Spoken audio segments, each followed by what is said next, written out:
समाप्त करता हूँ। धन्यवाद। माननीय सदस्य श्री राम अवतार सैनी जी।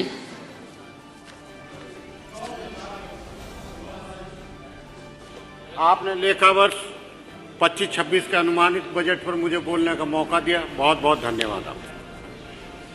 इस सरकार ने पिछले बार भी एक लंबा चौड़ा बजट प्रस्तुत किया था और 2 बार अनुपूरक बजट भी प्रस्तुत किया, लेकिन जमीन पर कोई काम दिखाई नहीं दिया और बजट का जो खर्च होना चाहिए था उस हिसाब से बजट सरकार ने नहीं करा, इसलिए सरकार रेवेन्यू सरप्लस की बात करती है। अब पुनः 8 लाख करोड़ से अधिक का बजट प्रस्तुत किया गया है। इस बजट को देखकर नौजवान, छात्र, किसान, व्यापारी, मजदूर सब परेशान। किसी के उत्थान के लिए इसमें कोई योजना शामिल नहीं की। गन्ना किसान परेशान है, कोई टिक नहीं रहा, तो मैंने अंदाज कुछ मिलों द्वारा उनका गन्ने का भुगतान नहीं किया गया। शिवपाल जी के बाद मैंने सेकंड किसानों को उनकी जो उत्पादन लागत है उसके हिसाब से फिर भी मैंने यहाँ मूल्य नहीं मिल पा रहा और ये अपने आप सतीश और वर्तमान व्यवस्था में जो गरीब है वो और गरीब होता जा रहा है, जो पूंजीपति है वो और मालदार होने का काम कर रहे हैं। अंदाज से लगाया था। सभी लोगों में निराशा है, खासकर नौजवान, जो शिक्षित नौजवान है, आउटसोर्सिंग के नाम पर उनका शोषण हो रहा है। आज उनका भविष्य निश्चित नहीं है, वो परेशान है। अभी आएगा। इस बार भी बजट में 17,650 करोड़ रुपए पीडब्ल्यूडी के लिए रखे गए।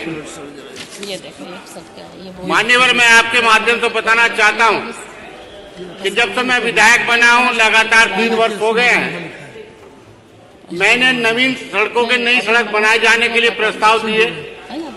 याचिका के माध्यम से, नियम 51 के माध्यम से, 301 के माध्यम से मैंने प्रयास किया कि मेरे विधानसभा क्षेत्र में भी नई सड़कें बनाई जाए।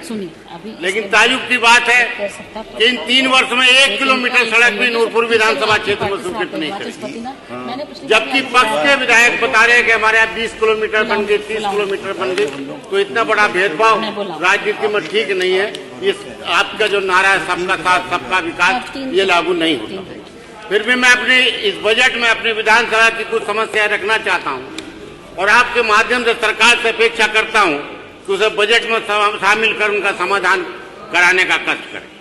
मेरी विधानसभा क्षेत्र में नूरपुर शिवारा मार्ग पर शिवारा में एक रेलवे क्रॉसिंग है जिसकी मिट्टी की जांच हो गई है, लेकिन आरओबी का निर्माण अभी शुरू नहीं हुआ, जिसे मैं चाहता हूं कि तत्काल प्रारंभ कराया जाए, क्योंकि गन्ने के सीजन में वहां जाम लगा रहता है।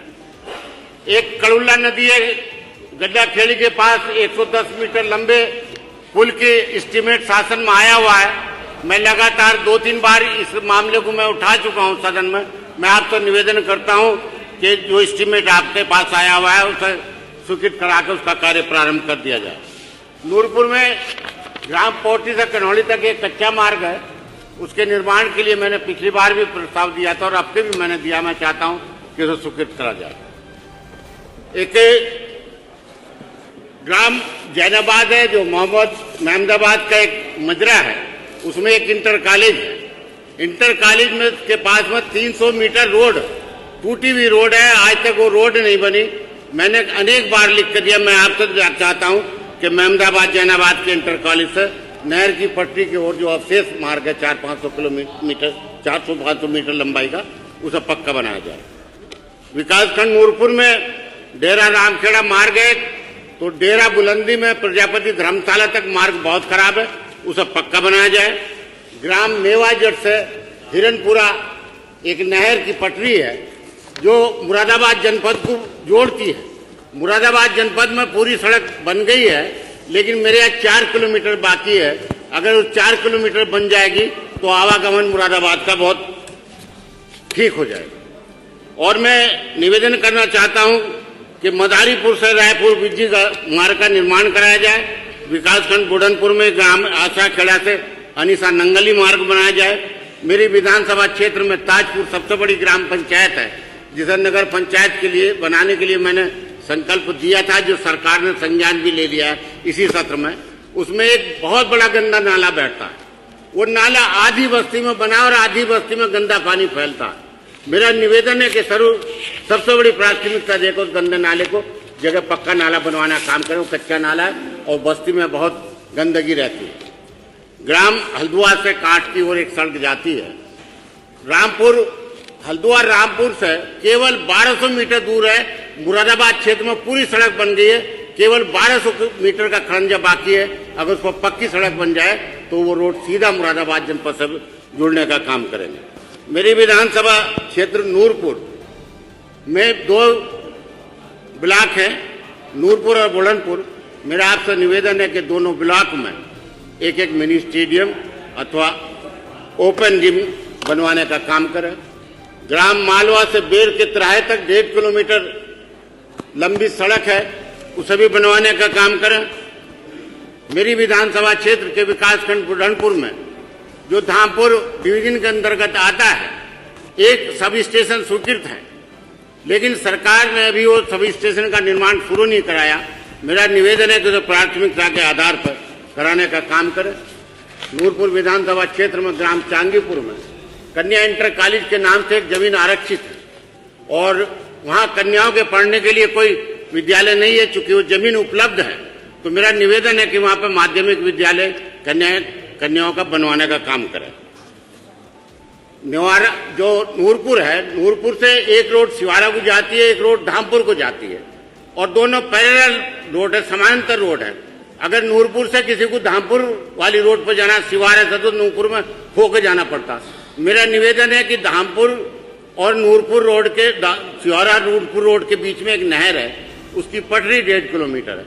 मेरा निवेदन है कि अगर वो 1.5 किलोमीटर पटरी बन जावे तो बाईपास हो जाएगा, जिससे शहर में जाम की समस्या खत्म हो जाएगी। मैंने पिछली बार भी सदन में बोला था और अब भी मैं निवेदन करना चाहता हूं कि मेरे पास एक CSC है मेरी नूरपुर में, उसमें विशेषज्ञ डॉक्टरों के पद खाली हैं, लेकिन आज तक वहाँ महिला चिकित्सक की नियुक्ति नहीं हुई है, जबकि वहाँ प्रसव होते हैं, महिला बड़ी संख्या में वहाँ इलाज के लिए आती है। तो मेरा निवेदन है कि वहाँ महिला चिकित्सकों की नियुक्ति की जाए और जो वहाँ पर एक्सरे मशीन है वो लगाई जाए। मेरे जनपद में पाल बिरादरी के लोग रहते हैं जो कुछ धनगर भी लिखते हैं, तो कुछ लोगों को तो जिला प्रशासन द्वारा अनुसूचित जाति का प्रमाण पत्र जारी कर दिया जाता है, लेकिन कुछ लोगों को नहीं करा जाता। मेरा इसमें निवेदन है कि सरकारी निर्देश देवे जिलाधिकारी बिजनौर को कि जो पात्र हैं उन्हें सबको सर्टिफिकेट जारी करने का काम करें। जनपद बिजनौर में बुनकर काफी मात्रा में रहते हैं, खासकर मेरी विधानसभा में, तो उनके यहाँ आए दिन विद्युत विभाग वाले परेशान करते हैं और बिना किसी सूचना के घरों में घुसने का काम करते हैं और ये कोशिश करते हैं कि कैसे इन्हें प्रोत्साहित करने का काम करें। तो मेरा आपसे निवेदन है कि बिजली विभाग को ये निर्देश दिया जाए कि बुनकरों का शोषण ना करा जाए। और साथ ही साथ मैं निवेदन करना चाहता हूं कि सरकार जो है